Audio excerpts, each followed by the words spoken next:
we've got from Centaurius, who says, how much of WoW's downfall do you think is dev incompetence versus project managers telling devs to build what to build and having the design be bad?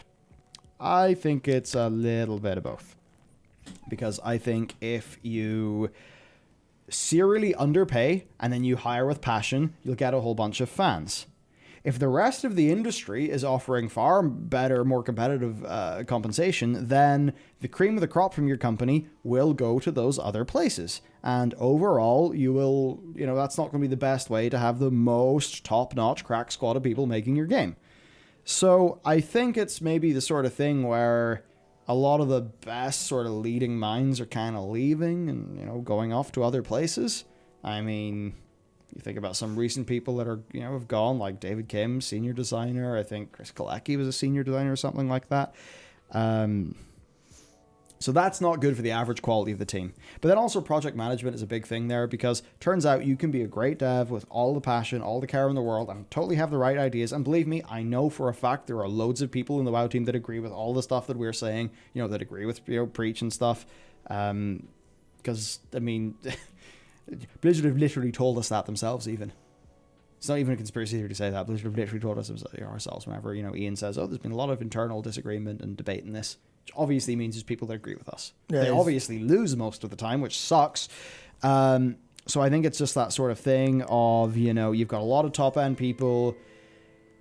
You probably have some cliques and cabals forming there. You probably have that getting worse as work from home goes on. You have a bunch of Blizzard institutional issues, and then I think you probably mix that with bad, out-of-date processes, and you just don't have systems that are set up for success, and that is a big pity. Yeah, I think one of the things that Blizzard could probably do to rectify how that feels is actually, this is going to sound weird, but basically loosen up and hand off significantly more control to newer people.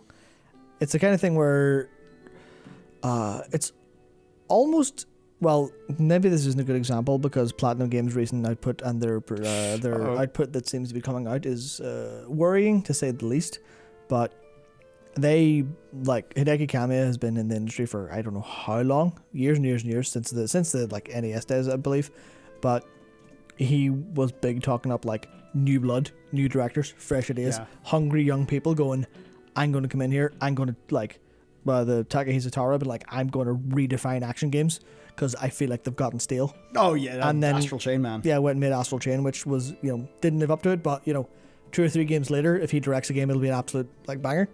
So I feel like they need to do that a little bit, where they maybe need to take people that are kind of newer with some fresh ideas and just kind of go, well, we'll put you in charge of a feature, go ham, and then see what that actually comes out with. But I guess it doesn't solve any problems with project management. I guess it's just kind of more. It's more, I think, a philosophical approach that might loosen up things and give World of Warcraft a bit more of a new lease of life, as opposed to having to rely on Classic to come back to save people's appetites.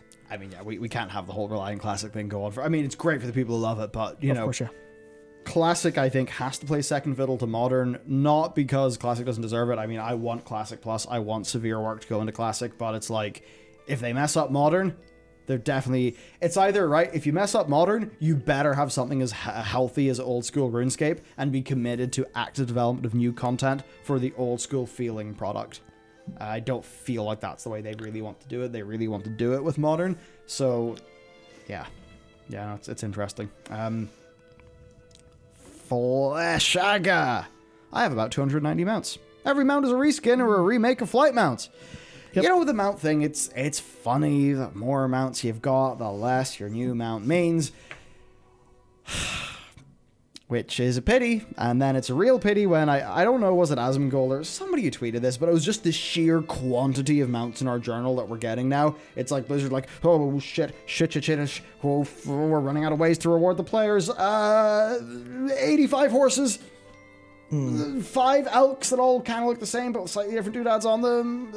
Then though to a player, it just kind of feels like, well, I got one from my Covenant bar for free. The one that costs loads of extra anima doesn't really look that different, so I'm not that interested in the new mount. Yeah, they've definitely caused some issue with just using mounts and rewards like that in replacement as a replacement for content. Yes. I think that's worked for the like short to medium term in terms of keeping subs attached and keeping players attached. But it's the kind of thing where players aren't there because they want to be there. They're there because the little thing in their brain going number uppy is flickering. Tintable Mog gear. That's impossible. We all know that's impossible. Tintable base mounts. Possible. We know this. Except for the character class ornaments. Player housing furniture. Archaeology player housing furniture.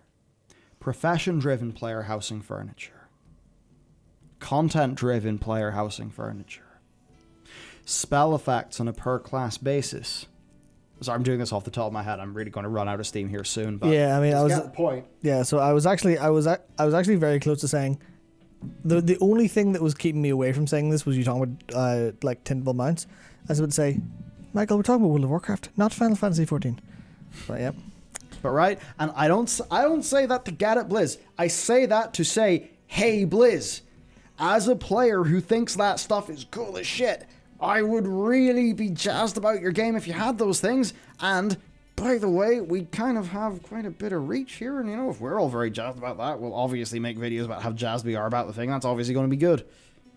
And you know, if that happens, then the other people who are involved in the game are going to be really jazzed about it, and they're going to talk really happily about it. And, you know, it's a bit like how they talked about the character customizations that are coming in Shadowlands, and people were really excited. They're like, oh, cool, my Night Elf gets to look like a Night Elf, or like, oh, cool, you know, I can choose a human that, like, matches my ethnicity. Nice, I get more options, more stuff, and people are really excited about that. And then they totally ran out of steam, and then in BlizzCon sort of said no more. Because it turned out they only really saw it as a box feature to, you know, sell copies on, and they reprioritized away from it. Yeah. But it's like Blizzard. The more ways you have to reward players, the less you'll have to rely on mounts, and then the less we will have, Flashiga here saying, I have 290 and I feel like they're all the same. Which, you know, even if it's not literally true, like if it feels that way, then that's a bad thing. Yep. So, yeah, interesting stuff. Interesting stuff, and certainly if I had any sway or, you know, was involved or on the team, I'd sort of be pushing for things like that, but, you know, I don't really think it would go that far, because it does seem like they have a capacity issue. Now, that said, there are some mounts in this new patch that I love, like the new Maw-themed horses. Awesome. A lot of people don't like him. I like the new Night Fae Flyer, I really do.